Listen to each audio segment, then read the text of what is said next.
Good evening, Commissioners. Can you hear me? Yes. Good evening, Commissioners.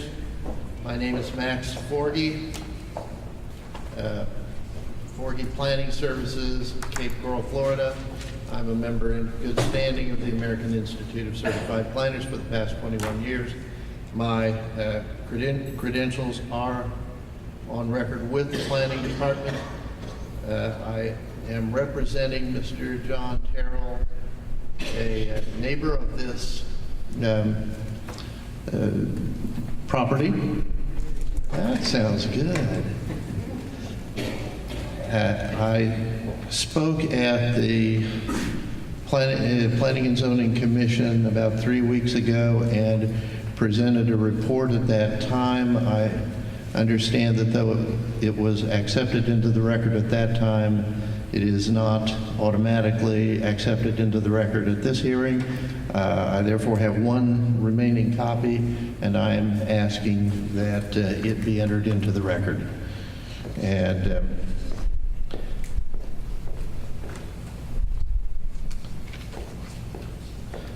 since you've not had a chance to look at that, I'll speak a little at a little greater length than I had intended to originally. When you approve a rezoning in Hardee County, Section 7.04.05 requires that the board, the Planning and Zoning Board recommend approval only when 3 findings and recommendations can be made. They are, to summarize them, number 1, consistency with the comprehensive plan. Number 2, the rezoning will not degrade one or more levels of service. And 3, that the application is compatible with surrounding property. I'm going to make the case that neither of these 3 criteria have been met. And I'm also going to make the case that there is a remedy that is available to you in the form of the planned unit development, which is in your code, which will allow this board the control that's necessary to assure that this is good quality development taking place in your community. Mr. Terrell and his neighbors, from everything I have heard, are not opposed in any way to good quality commercial and industrial development, but they want to make sure that what is granted is consistent with their surrounding land uses and their way of life. So, the first thing I want to address is your comprehensive plan.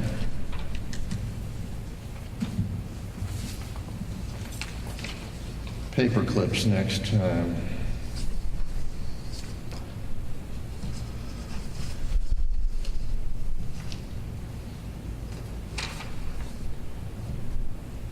Policy L13 defines the highway mixed-use category.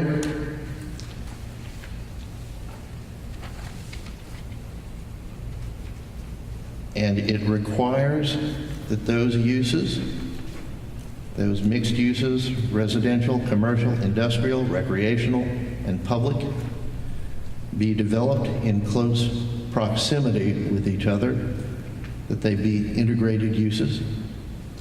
It requires an access management program to be developed to regulate access to primary transportation corridors, and it requires that transportation levels of service be monitored and enforced. I'm going to say that I don't see that in the application. Policy L133 says that development orders and/or permits for future development shall be issued only if public facilities necessary to meet level of service standards are available. Policy L21 The development of residential, commercial, and industrial land uses shall be timed and staged in conjunction with the provision of supporting public facilities. That's not in this application. So the application is inconsistent with the Hardee County Comprehensive Plan because, number one, there is no competent or substantial evidence that the parcel will be developed in close proximity to maintain or reduce distance between residences, employment areas, commercial areas, and entertainment uses. Two, there is no access management program that's built into this application. And three, neither the application nor the staff analysis showed how transportation levels of service will be monitored or enforced. This is an open-ended standard as far as how much industrial and commercial are allowed. There are blue sky limits on floor area ratio and impervious surface.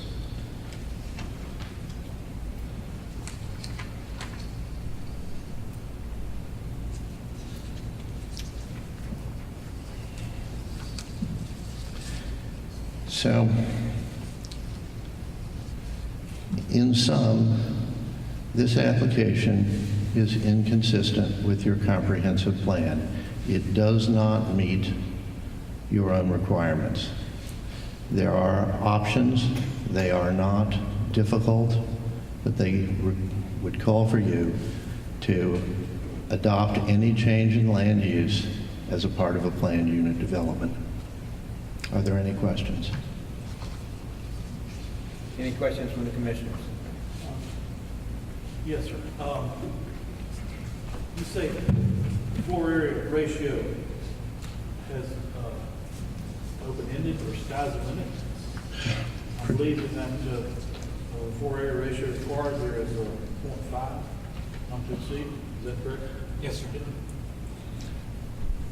0.5 on a 108-acre parcel is something like 2.5 million square feet of industrial,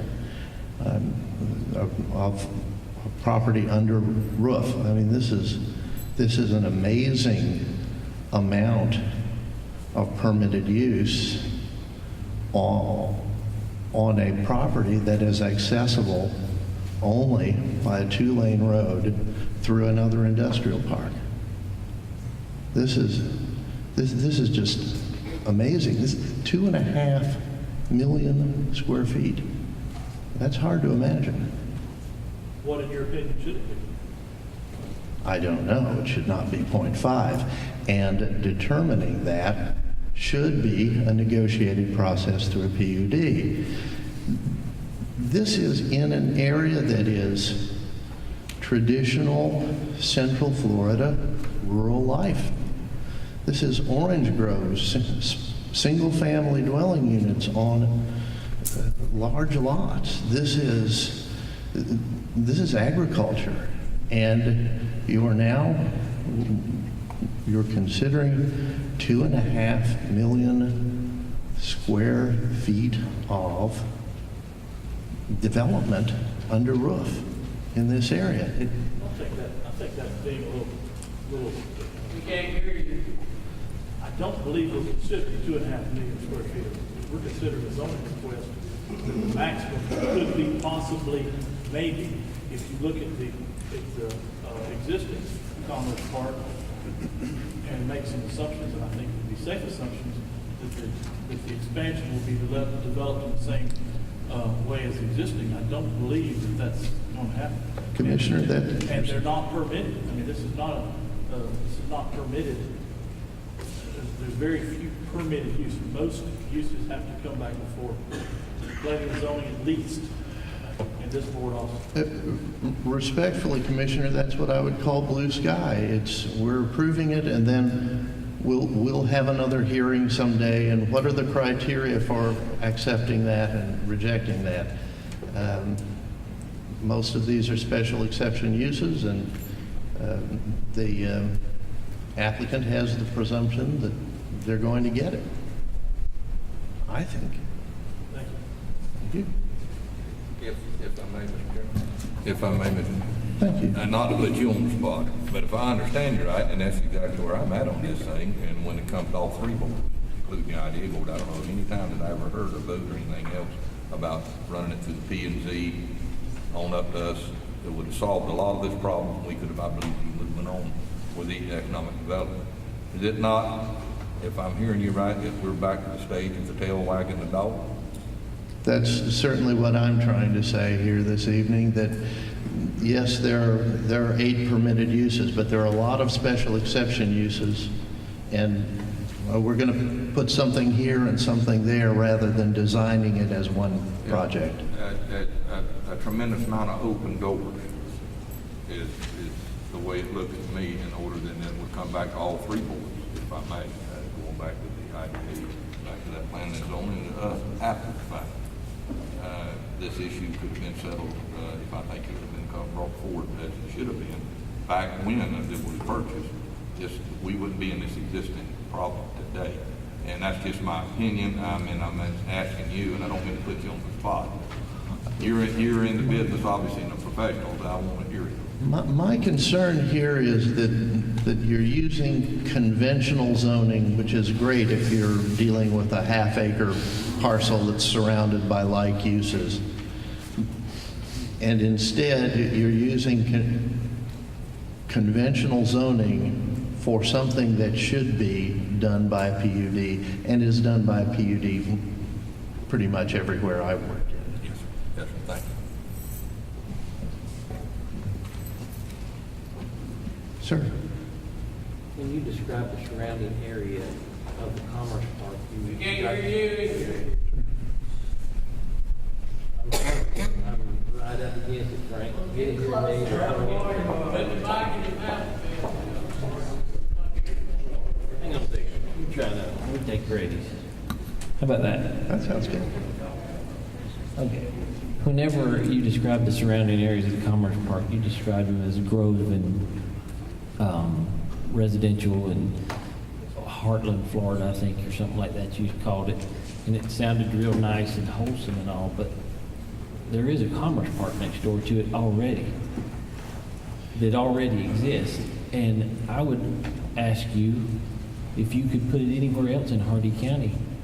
Where would you put it that it didn't have the criteria that you just said? Where's a better place? Commissioner, first of all, I don't have to decide that, but secondly, I don't know what it is they're putting there. I just see CIBC, and it's these 8 uses plus these 20 or 30 other possible uses. And I also note that you have your county's only junior high school and an important elementary school right there, and that you do in fact have agriculture and residential uses very close to it. Once again, Mr. Terrell and his neighbors are not saying no industry, no commerce.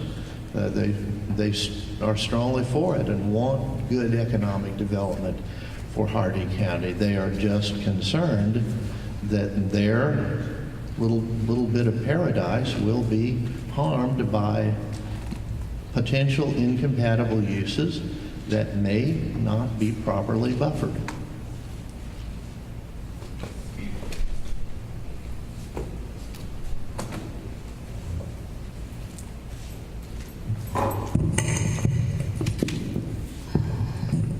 Mr. Attorney, I'm sure you've done your homework and you've ridden around in our county and before you presented your case to us tonight. I'm not asking for a response right now. I'm sure that you've seen the decline of the citrus industry and the agricultural industry in this county. I'm sure you've probably ridden around or talked to Mr. Terrell and seen there's not a lot of residential growth in this county. So we don't see a lot of building going on. And for us to be diversified in trying to bring economic development into this county for survival, in this county is what we're after. I don't need a comment. I do need to clarify, I'm not an attorney, I'm a planner.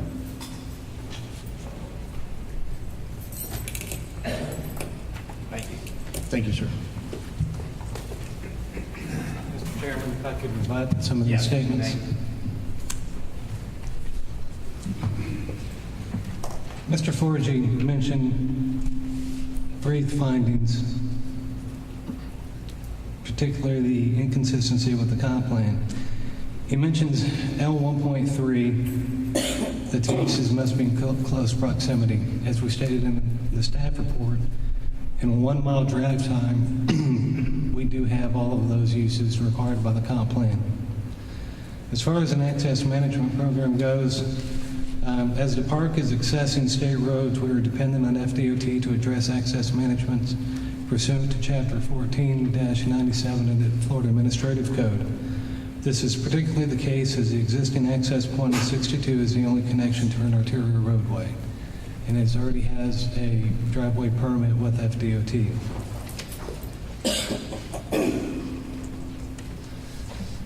Made a mention that the required transportation level services will be monitored and enforced pursuant to the policies of the traffic circulation element to ensure that the continued viability of Hardy County. Staff would impose an additional condition on this rezoning that the applicant provide an annual level of service update 1 year after the first development occurs and until such time as the county's concurrence management system is in place. We've addressed on multiple occasions that level of service is met. You've not heard one bit of evidence that an alternative to our transportation analysis or water, sewer, or anything else. And as far as the schools go, I do want to mention that we do have a wetland and a pond that provides at least 1,000-foot buffer at the closest point from the lots in the business park to the schools. Okay, any other expert testimony? Okay, public comment.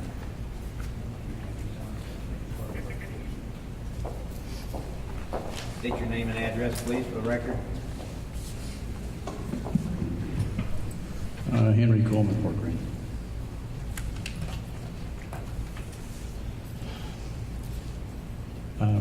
Mr. Denny's staff report is hypothetical. He's reporting about something he doesn't even know what's there. Mr. Hunter is supposed to be giving expert testimony as an engineer, addressing I don't know what. Instead, he's up talking about, as a planning, I guess, what Mr. Denny should talk. But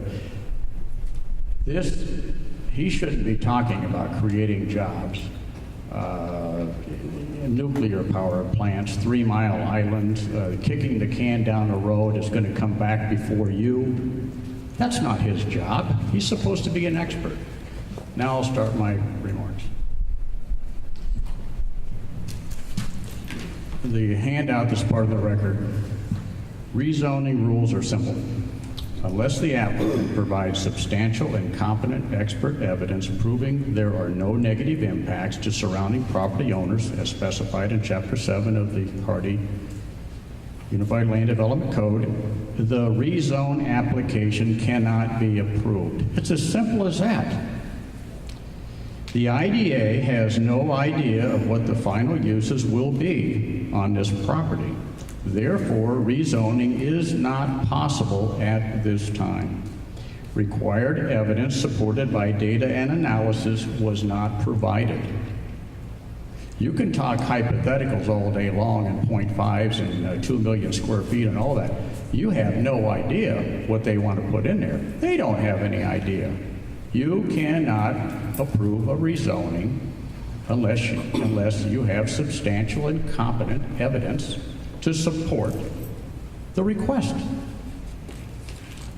Applicant wants heavy industries as possible uses in the property. The health and safety of school children and the residents who live around that property, orange groves, cannot be assured. You can't talk about that because you don't know what they're going to put in there. You are not allowed to kick the can down the road to say it's going to come back before the board. It's not even a possibility. You cannot rezone this property as it stands. You don't have anything to look at. Let me use a couple of analogies. We're at a railroad crossing. The crossing bars are down. Those crossing bars are not going to go up. You cannot cross that track unless you have substantial and competent evidence that allows that bar to raise. You don't have the option of having it come back to you. The second analogy. Wrap it up pretty soon. Thank you. There's a wall, there's a door. The door is closed. On the other side of that door is the future of that property. There will be 20, let's say, companies there. We don't know what those companies are. The door is closed. You can't make a decision tonight on allowing, the list of possible uses includes slaughterhouses, salvage yard, storage of chemicals and explosive, chemical plant, incinerator, commercial, fertilizer plant, electric power plant, sanitary landfill, sewage treatment facility, water, waste sludge, land disposal, recycling collection center. All of those are possible uses. You can't say that that'll be addressed later. The crossbars are down on the railroad track. The door is closed. They didn't give you any evidence of what's on the other side of that door. Mr. Coleman. Thanks so much.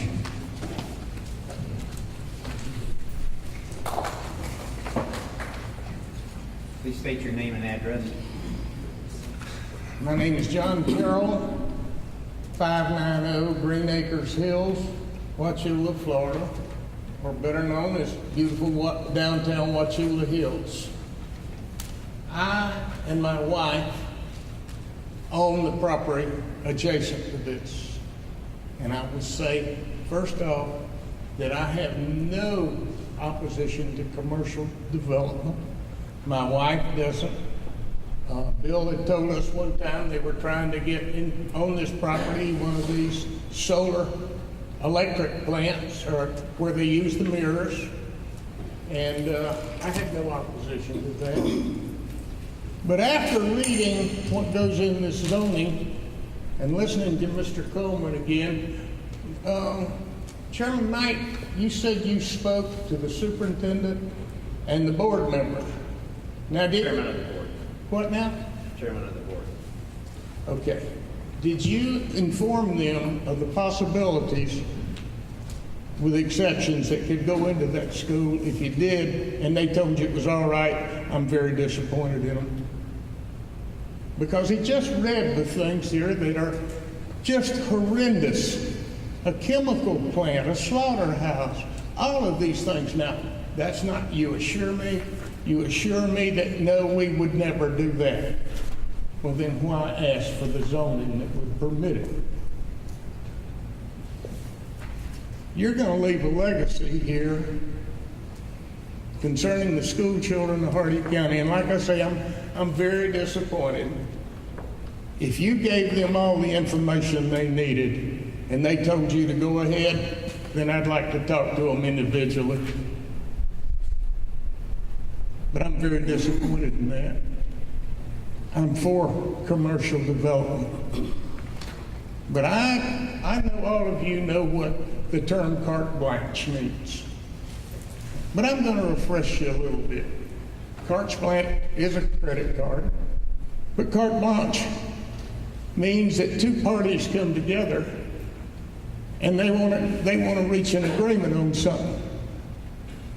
Well, one of them signs the contract and lets the other one fill in the blanks. And I feel like that we're being victimized by that. Now, you tell me your motivation's not sinister, then don't allow it to be. I thank you. Thank you.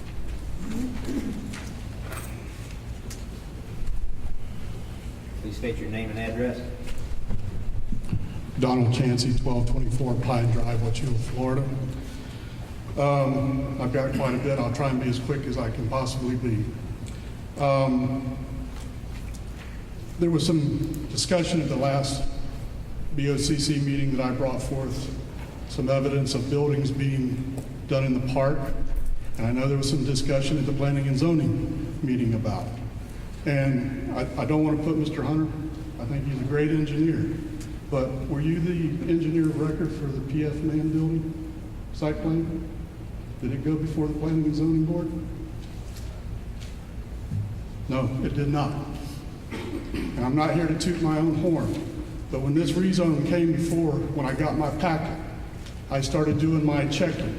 The county does not have a catch to catch buildings as people move in and out. The use of the building, that's what zoning is, the use of the building and the property. Now, during my research, I found the PF Man building that did not come before y'all or us. They came before you for a waiver. I told you everything that was wrong with it. There was no discussion. Y'all took a vote for an exemption. Now, there's another one getting ready to come before you. A fertilizer plant that got through the system without coming back to the Planning and Zoning Board. And I'm sure that'll be coming up for y'all to ask for an exemption again. When is it going to stop? Now, y'all are professionals. Y'all either own your company or you're professionals. If this was going on in your business and employees was doing this in your business, don't you think you'd have a meeting to set policies and procedures so it wouldn't happen again? Well, there was no discussion at the last BOCC meeting. But, oh, wait a minute. There are rules and regulations. It's called the ULDC. And y'all just wipe it away. Now, if this would have been outside the park, do you know what the remedy is for somebody moving into a building and they're not supposed to be there? Would anybody like to speak up?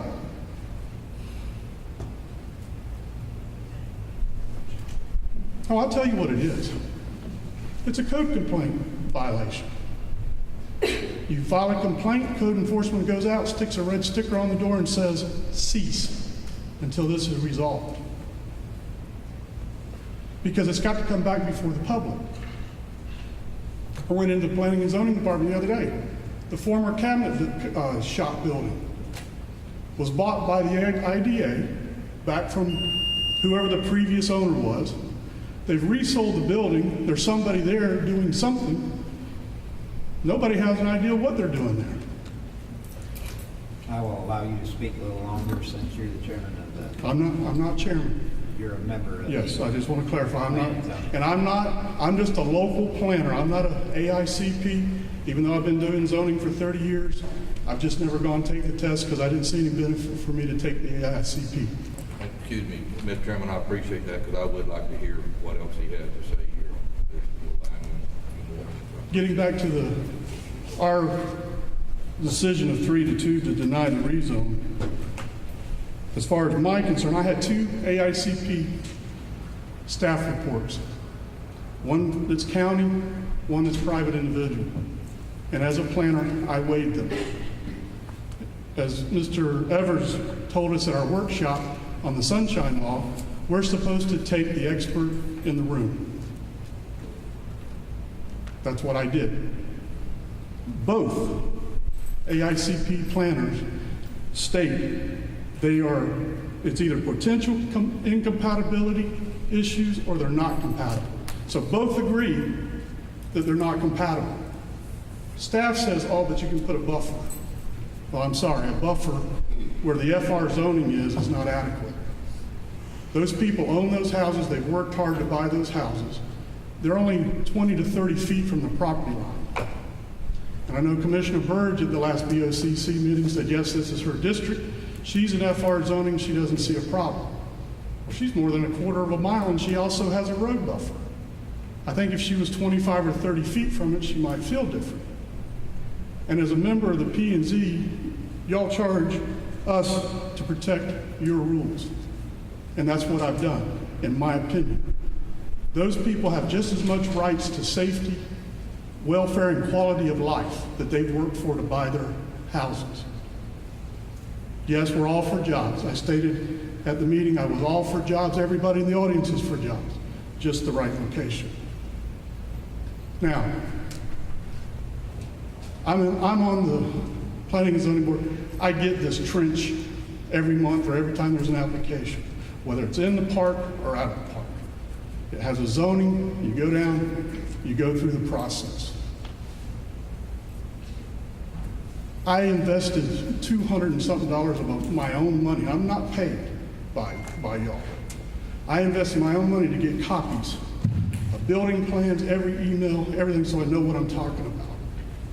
And I just think that this open-ended policy of a zoning and the guarantee that it's going to come back before us and then also yourself, I don't think is a substantial, true statement. Thank you. Thank you, Mr. Chairman. If I may, let me get this straight. Now, I've understood this before. You're telling me, as a planning and zoning member, let me back up. I've heard this before, but I want to clarify this and get this straight. You're saying, as a planning and zoning member, when you're doing your due diligence and you go over and get paperwork, you've got to pay for it? Yes. That's at the planning and zoning, the building department, wherever I go. And you got how much money in this? In doing your due diligence? $230. But I will pay that to know what to have the proof that I'm talking about. But when there's no discussion, that's what irks me.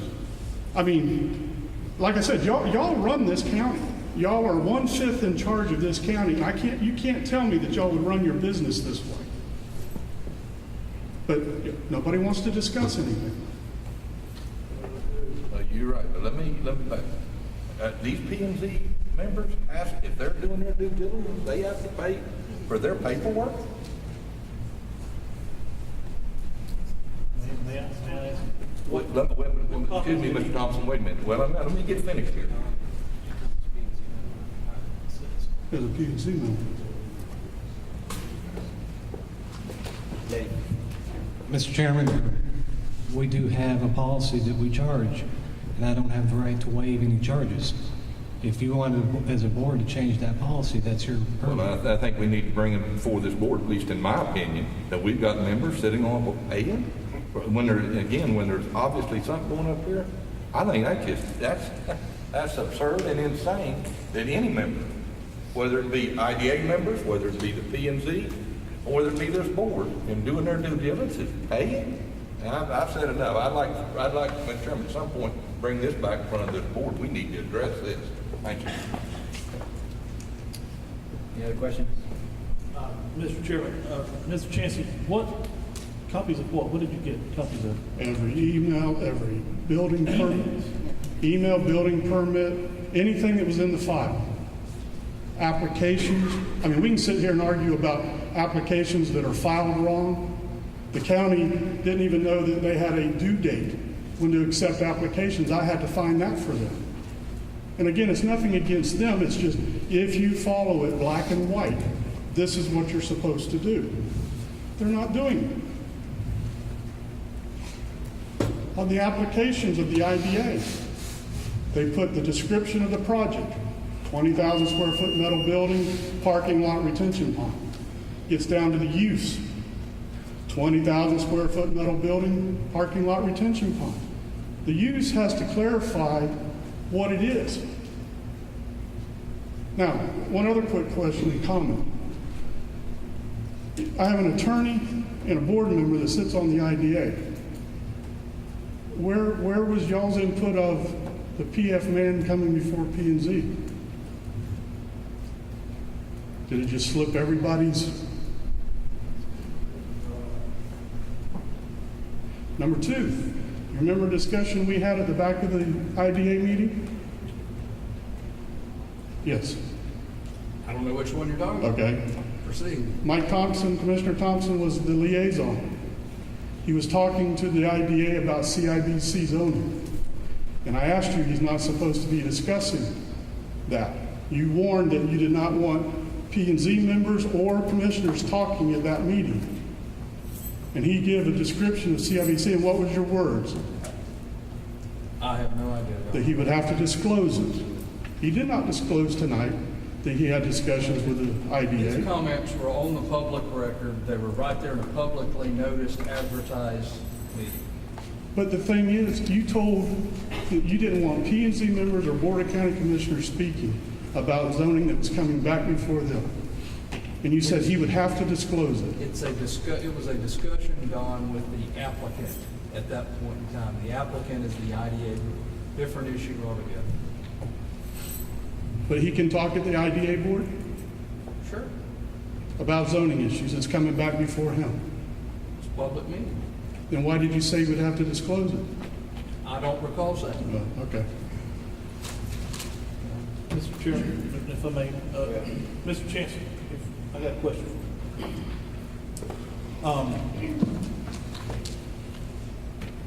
Do you, 6 years ago, I think P&Z approved the land use change on this. Do you recall? You were on the board, I was on the board. We all supported it then. As a zoning, yes. Well, it wasn't zoning, it was Wait a minute. land use. Wait a minute. Land use. Yeah, land use, because it allows R3 too. I zone 3 properties near y'all in the IDA park that are zoned R3. I'm for that, but I need highway mixed use for that too. But I don't feel like mixing highway and industrial and residential together. And again, if you'll remember, there was a lot of discussion to take this away from the P&Z board. And I fought vigorously. Not about this. We were talking about the land use table. Right. There was actually a That's discussion right. at that point about The land use future table. land use map is broad underneath. I have no problem with that. I'm all for jobs. I'm okay where the park is at. The closest resident is the apartments that abut it. There's not another soul that abuts the park. Now, the school is getting close on the one side, but it's not the same case when you go into this extension. You're actually butting FR zoning, same as some of the other property owners, but they're large land parcels. And FR zoning, as you all know, especially you, it's a transition zoning between R1 and A1, from little quarter-acre lots to 5-acre minimum lots. That's what FR is zoned for. And those houses are there. They can't be moved. So where do they go? And they're talking about a buffer, an 8-foot buffer, vegetative buffer. I don't care if it's a solid fence. If you look at those buildings out there, most of them are 14 feet and higher. It can go up to 40 feet without asking for any variance. It can go to 40 feet tall, and they can run 24/7, 7 days a week shifts. Now, if that was within 25 feet of my back of my house, I would be concerned. And that's what I'm talking about. I don't care about the existing park where it is. They can put everything up there. It doesn't really harm anybody. But you still have to look at each use because it's open-ended. That's the scary thing. And then when it doesn't come back before my board or you guys, because major special exceptions are not only our board, but y'all get cut out of the process. And the public gets cut out of the process twice on major special exceptions. Wait a minute. How? A major special exception comes before the P&Z board, makes a recommendation to y'all, and then y'all have the final say. But you just said the public gets cut out of the process. That's right. If it don't come before the P&Z, as PF Man did, Well, you're talking about the permitted uses. do what? You're talking about permitted uses do not. Yes, but once you okay this, can you sit there and guarantee that every application is going to be properly processed so the public can have their point? And I already say, there's already been one request before you that's been swept under the rug with no comment. Well, I would. There's another one coming. I wouldn't say it was swept under the rug. Oh, yeah. Without It- comment. Nobody asked, how did this happen? Not to get anybody fired or in trouble, but how did this happen? Let's make sure it don't happen again. Nothing. We have had that discussion. Maybe in private, but not in that meeting. The chairman outside the meeting, when the meeting was over, he said, "Don, we appreciate what you do." Wow.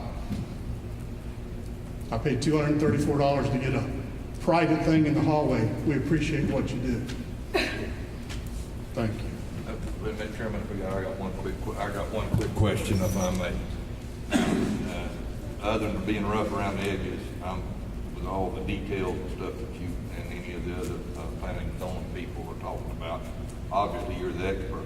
In this parcel, and they're talking about, light industrial would be, in your opinion, let me ask you this here, does that put in a category where it eliminates, obviously, all this other heavy-duty stuff, and what would that zoning be called for light industrial? Like the rest of the park? I mean, try to educate me here just a little bit. I'm trying to get a good feel. I mean, we really have to look at the table to do light manufacturing, because I know C2 allows some of it, but it doesn't allow certain other characteristics. I mean, this is unique to Hardee County. This is the only place in the whole county that there is this zoning. Well, it goes back then to what I was saying earlier about the tail wagging the dog. Evidently, between all three boards, and I know this, and you talk and check with it, and none of this goes on that I can find, and even back in my history, it gets done, it comes all the way through, then they move forward. And it hadn't happened. And it is clear to me that the tail is wagging the dog, and it must stop and do this thing properly. So in order to do this, it should back up and regroup, hold the meetings that we need to hold to discuss what would be suitable other than this heavy manufacturing stuff. Whatever the terminology, the CIBC, that covers it all. But we need to back up something a little lighter and still keep it inductive. Am I reading you right? If that's the will of the board, Right. yes, because right now, if this is approved as CIBC, everything that's on that sheet that's permitted or S, D, or M has a chance of being in that park. I'm not saying it's going to be an absolute, but, and like I said, we can argue about, oh, it's going to come back before the boards. I've done 3 buildings out there, and all 3 of them have been wrong. Yeah, I've seen that at the last meeting. I got that, and I think Mr. Denny even ran that today. And that's like, goes back to the tail wagging the dog. We got things happening outside the board. I think it's even outside, even starting with the idea. Some of this apparently is outside them. And I've been in the meetings and I hadn't heard it. And all of a sudden it's cropped up that we got uses in buildings that nobody has actually approved or come out and done the changes or whatever. And I agree, it's got to stop and flow like it should flow, so we can all be on the same sheet of music when it comes to economic development. I appreciate it, Tom. Thank you for your time. Thank you. Chair, if I may, I have 2 or 3 comments I'd like to make. First off, I'd like to correct something Mr. Coolman said. He has, on at least 2 or 3 occasions, included slaughterhouse as a possibility within CIBC, and it is not allowed by permitted use, it's not allowed by site development plan, it is not allowed by special exception or major special exception. Cannot go there, period. Slaughterhouse is not allowed in CIBC, the proposed zoning. Secondly, in response to your question, Mr. Chancey, about what role do I play or not or whatever in site development plans, I have nothing to do with that. What happened with that, I don't know. Somebody else is responsible for filing site development plans and processing them. As you know, I don't attend planning and zoning board meetings. I have little to no input on the IDA's land use matters that they're processing. The other issue that you raised and the other discussion we had in the IDA meeting, that's why I looked at you like, which one? when you asked what you asked, was with respect to fertilizer plants. And you raised the issue that Keyplex is a fertilizer plant, and it didn't go through the special exception, and you're pointing the fingers that staff didn't properly process it, it never went before P&Z, it never came to this board. And I will say in response to that, baloney, in plain English. There is not a fertilizer plant in the industrial park. They do not manufacture fertilizer in any of those facilities. Look up the definition of a fertilizer plant. And I have. You'll see that plans almost all include the injection of ammonia into a process where it's a chemical process. We can take you on a tour of a fertilizer plant if you'd like. They're huge. They're intrusive. They are obnoxious uses, and the potential for safety issues with them is huge because of the presence of the ammonia and other caustic chemicals that are used in the process. None of these site locations in this park have those characteristics. It is nothing more than coating a product, a Keyplex, a fertilizer that's already been manufactured somewhere else. It's not a plant.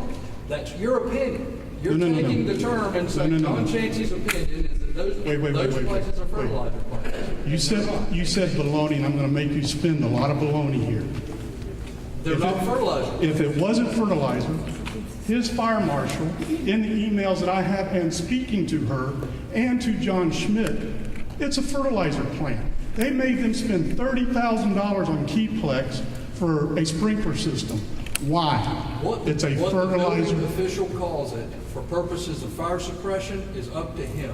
Not my job to tell him what to do. So 2 out of the 3. I can tell you for purposes of land use interpretations, it is my job to advise the staff and advise this board. And we look at it and we say that is simply not a fertilizer plant. No. Is Howard Fertilizer a fertilizer plant? No. Why? Are any of those characteristics I just described there? You think it? The email from the fire marshal says, if you can prove that there is no need for a fire suppression system, please provide it in writing. Oh, guess what? We will fire sprinkle the building. They also have all the supplements that are the chemicals and fertilizers in those buildings. You are confusing the fire code with the land use code. They're not one and the same. The fire marshal, building official wants to call it whatever they want to call it. So I can call it a cookie dough factory, and I'm coating fertilizer, and I'm calling it cookie dough. And y'all are going to say, the staff is going to say, yeah, that's right, it's cookie dough. But when I get to the building department, the fire marshal, they're going to nail my hide to the wall that it's a fertilizer Have you ever plant. seen a fertilizer plant? You Yeah. looked at a picture one? Did they look like those things out there in the Commerce Park? No, but they're still mixing fertilizer, because when you have a blended fertilizer, the one over for Florida Fertilizer, is that a fertilizer plant? plant? No, I'm asking, is that a fertilizer plant? No. Why? I don't believe it is. They truck the stuff in, you take a soil sample, you take it in, my grove needs this. They mix it. They blend fertilizers. That's right. Custom blends. But you don't think it's explosive? You don't think that Florida Fertilizer is explosive? It's my opinion, it's not a fertilizer. All right. Wait a minute, Mr. Chancellor. Mr. Terrell, I've seen something, I believe it's a newspaper article. Do you have that newspaper article over yonder? If you would read that, please. I think it's pretty interesting about the fertilizer plant here versus the main office.